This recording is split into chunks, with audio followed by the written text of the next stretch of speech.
하나님의 말씀 유다서 1장 1절 2절 다 같이 읽겠습니다. 예수 그리스도의 종이요 야고보의 형제인 유다는 부르심을 입은 자 곧 하나님 아버지 안에서 사랑을 얻고 예수 그리스도를 위하여 지키심을 입은 자들에게 편지하노니 긍휼과 평강과 사랑이 너희에게 더욱 많을지어다. 아멘.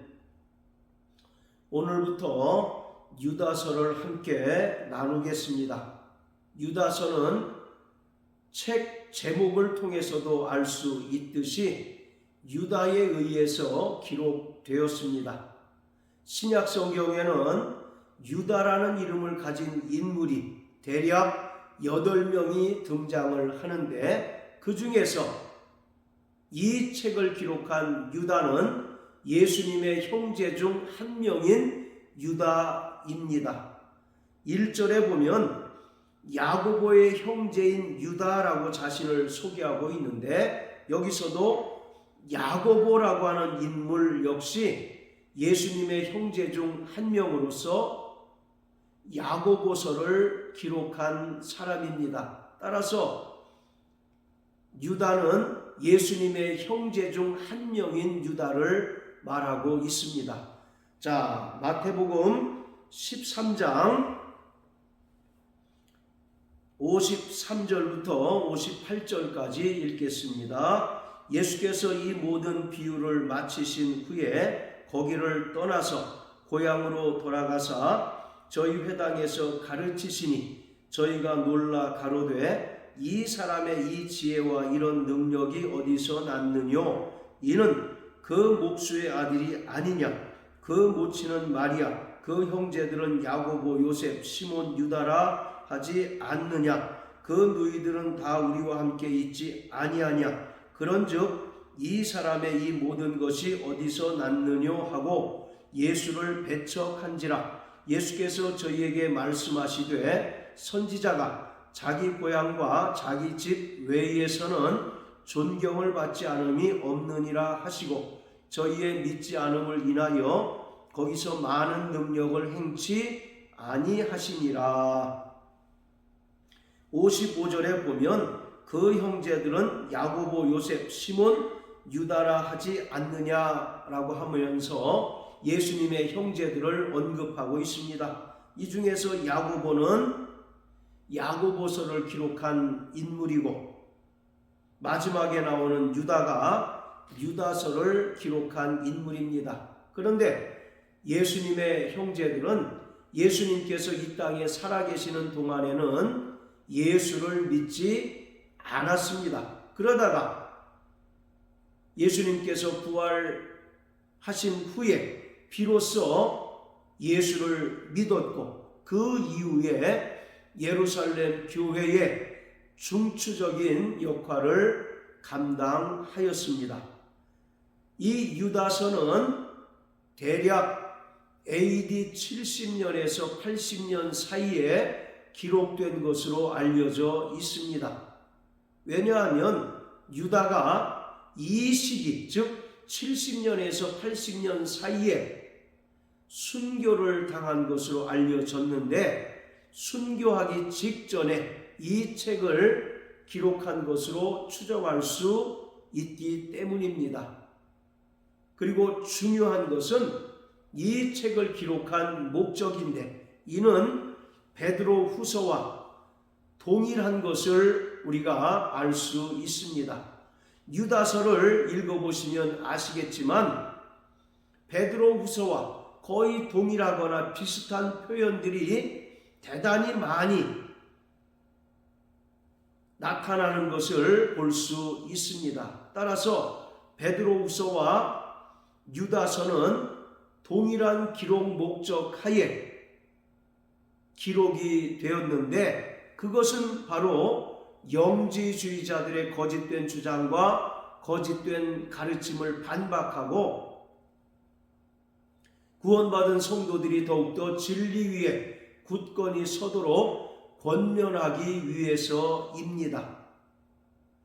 베드로 후서와 요한 1, 2서 그리고 유다서가 모두 영지주의자들을 표적으로 해서 기록되었습니다. 그만큼 초대교회 당시에 영지주의자들이 교회에 큰 위협이 되었을 뿐만 아니라 성도들을 미혹함으로써 믿음에서 떠나게 하는 사례가 많았다는 것을 알 수가 있습니다. 영지주의자들은 예수님의 성육신을 부인하는 자들인데, 이러한 거짓된 주장이 교회에 유입되게 되면 교회는 존립 기반을 상실하고 무너질 수밖에 없고, 또 성도들의 구원받은 믿음 역시 무너져 내릴 수밖에 없습니다. 따라서 사도들과 또 유다는 이 기록들을 통해서 철저하게 영지주의자들의 거짓된 주장을 반박합니다. 그리고 한편으로 성도들이 더욱더 진리 위에서 굳건히 설 것을 강력하게 권면하고 있습니다. 자, 1절에 보면 유다는 자신을 두 가지로 소개하고 있습니다. 첫째는 예수 그리스도의 종이라고 소개하며, 두 번째로는 야고보의 형제인 유다라고 소개합니다. 예수 그리스도의 종이라는 표현은 자신의 공적인 직분, 공적인 신분을 가리킵니다. 그리고 야고보의 형제인 유다라는 것은 그의 사적인 신분, 사적인 위치를 말하고 있습니다. 여기서 중요한 것은 예수 그리스도의 종이라는 표현인데, 이 표현은 신약 성경에서 주로 사도들에게 붙여진 표현입니다. 물론 유다는 예수님의 12명의 제자가 아니었었고, 또 사도 또한 아니었습니다. 그리고 말씀드린 것처럼 예수님께서 생전에 계실 때는 믿지 않았던 인물이었습니다. 그러다가 예수님의 부활을 목격하고 나서 믿음을 가졌고, 그때부터 예루살렘 교회의 그 기둥과 같은 중요한 역할을 감당을 했습니다. 따라서 자신을 가리켜 사도라고 하는 표현을 붙이지 못했지만, 대신 예수 그리스도의 종이라는 표현으로 자신을 소개하고 있는 것입니다. 여기서 또 우리가 한 가지 알아야 할 것은 초대교회 때 있었던 사도와 선지자의 직분은 지금은 사라지고 없다는 것을 알아야 합니다. 에베소서 4장 11절에 보면 5가지 직분이 등장을 합니다. 사도와 선지자, 복음 전하는 자, 목사와 교사, 이 5가지의 직분이 기록되어 있는데, 그 중에서 사도는 성경이 정경화되기 전에 교회를 순회하면서 진리를 전파하고 또 진리로 성도들을 양육하던 자들이었습니다. 그런데 성경이 정경화되고 교회가 안정화되자 더 이상 사도와 선지자의 직분이 필요가 없게 되었습니다. 그래서 지금은 사도와 선지자의 직분은 사라지고 없습니다. 그렇지만 구원받은 성도들에게는 분명히 사도적인 권능이 있고 선지자적인 사명이 있습니다. 자, 예수 그리스도의 종이라고 하는 것은 구원받은 모든 성도들을 지칭하는 말입니다. 사도행전 11장에 보면 안디옥 교회에서 세상 사람들이 예수 믿는 자들을 비로소 그리스도인이라고 불렀다고 기록하고 있습니다. 그리스도인이라는 말은 그리스도를 추종하는 자, 또 그리스도의 종이라는 표현입니다. 따라서 예수님의 은혜를 믿음으로 말미암아 구원받은 모든 성도, 그리스도인들이 다 예수 그리스도의 종입니다. 과거에는 철저히 자기 중심의 삶을 살았던 인물이었지만 이제는 예수님을 믿고 구원받은 하나님의 자녀가 되고 하나님의 백성이 된 이후 이제는 그의 삶의 중심이 오직 하나님이시며 철저히 예수 그리스도의 영광을 위하여 사는 자가 되었다는 것을 말합니다. 그러기에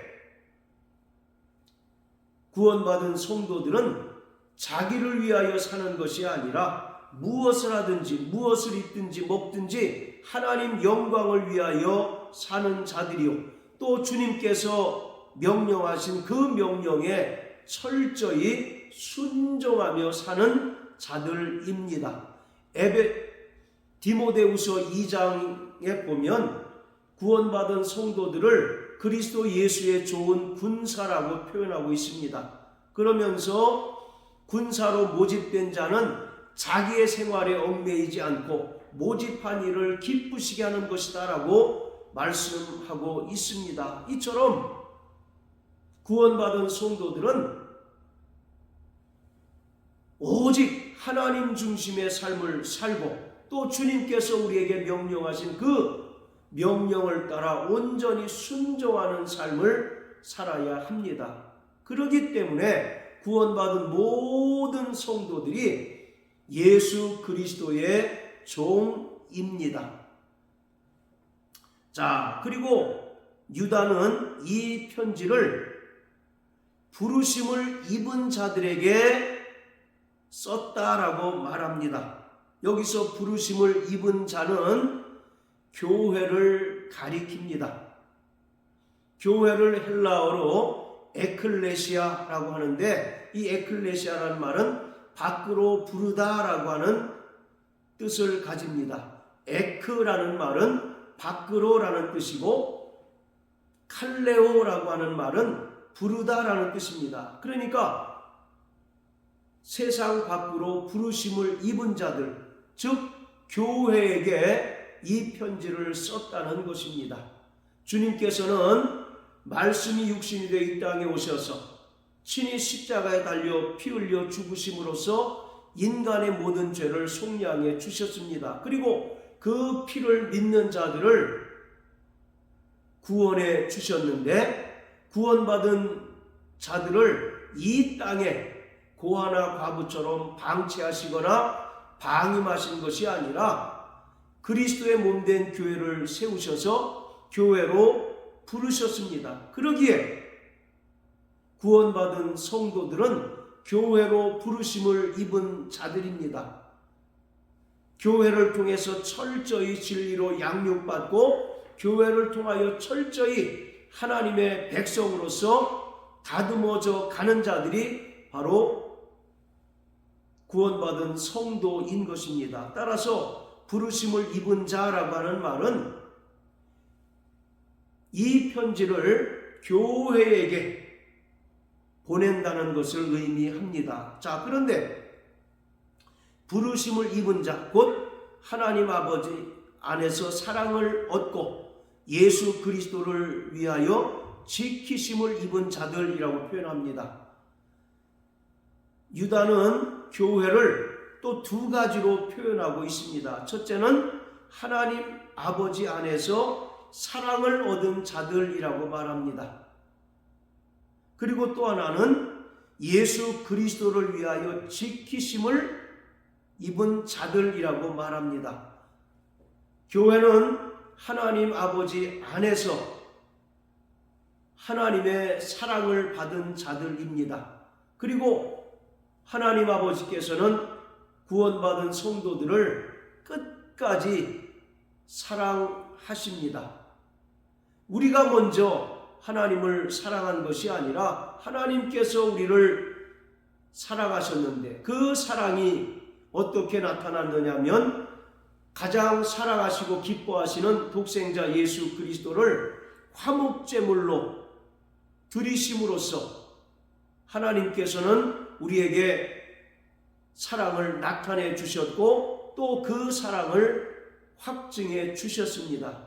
그러기에 우리는 독생자까지라도 아끼지 아니하시고 화목제물로 드리신 하나님 아버지의 사랑을 통하여 구원함을 얻고 또 그 사랑으로 말미암아 하나님의 자녀가 되고 하나님의 백성이 되었습니다. 그러기에 교회로 부르심을 입은 자들은 하나님 아버지 안에서 사랑을 얻은 자들입니다. 그 사랑은 이 세상의 어떠한 것이라도 끊을 수 없고 그 사랑으로 말미암아 구원받은 성도들은 세상을 넉넉히 이길 수 있습니다. 자, 그리고 두 번째, 예수 그리스도를 위하여 지키심을 입었다라고 말합니다. 여기서 예수 그리스도를 위하여 지키심을 입었다는 것은 주님의 재림 때까지 하나님께서 철저히 지키시고 보존하시고 양육하신다는 것을 말하고 있습니다. 구원받은 성도들은 주님의 재림을 기다리는 종말 공동체입니다. 그렇기 때문에 우리는 그 날과 그 시는 아무도 알지 못하지만 항상 주님의 재림을 사모하고 또 그 날과 그때는 알지 못하지만 항상 깨어있어 준비하는 자입니다. 그러기에 하나님께서는 구원받은 성도들이 이 땅을 살아가는 동안 철저히 진리의 말씀으로 양육하시고 또 보존하시고 또 진리의 말씀으로 교회를 지켜주십니다. 교회가 지금 당장에는 세상의 권세자들로부터 박해를 당하고 또 순교를 당하지만 성경은 최종적으로 교회가 승리하는 것으로 끝이 납니다. 사도행전 12장에 보면 헤롯이 유대 종교 지도자들의 환심을 사기 위해서 유대 종교 지도자들의 눈에 가시처럼 여기던 교회를 박해하고 야고보를 죽이고 또 베드로를 옥에 가둡니다. 그러나 하나님께서는 천사를 통해서 옥에 갇힌 베드로를 구출해 내실 뿐만 아니라 헤롯을 주의 천사를 통해서 벌레가 먹게 함으로 죽게 만듭니다. 이것은 바로 교회가 이 땅에서 세상 권세자와 권력자에 의해서 철저하게 탄압을 당하고 핍박을 당하고 여러 가지 어려움을 당하며 그리스도를 인하여 능력을 당하지만 하나님께서는 하나님의 권능으로 이 땅에 세워진 그리스도의 몸된 교회를 지키시고 또 최종적으로 승리케 하신다는 사실을 우리에게 보여주고 있습니다. 그리고 철저히 하나님을 대적하고 교회를 핍박하고 또 하나님의 자녀들을 박해하였던 대적자들을 하나님께서 반드시 보수하신다는 사실을 우리에게 말씀하고 있습니다. 그러므로 교회는 그리스도 예수의 재림을 기다리며 날마다 깨어 기도함으로 준비하는 종말 공동체로서 하나님께서는 이러한 교회와 또 성도들을 끝까지 지켜주시고 끝까지 책임져 주십니다. 그러므로 사랑하시는 성도 여러분, 우리는 주님으로부터 부르심을 입은 자라는 사실을 분명하게 깨닫는 자 되시기를 바랍니다. 하나님께서는 이렇게 부르신 자들을 끝까지 사랑하시고 또 그 사랑으로 말미암아 이 세상에서 넉넉히 이기게 하실 뿐만 아니라 주님의 재림을 기다리는 구원받은 성도들을 끝까지 지키심으로 말미암아 최종적으로 승리케 하시는 하나님이심을 믿으시길 주의 이름으로 축복합니다. 그러므로 우리가 날마다 부르심에 합당한 삶을 살아가는 저와 여러분들 되시길 예수님 이름으로 축복합니다. 할렐루야.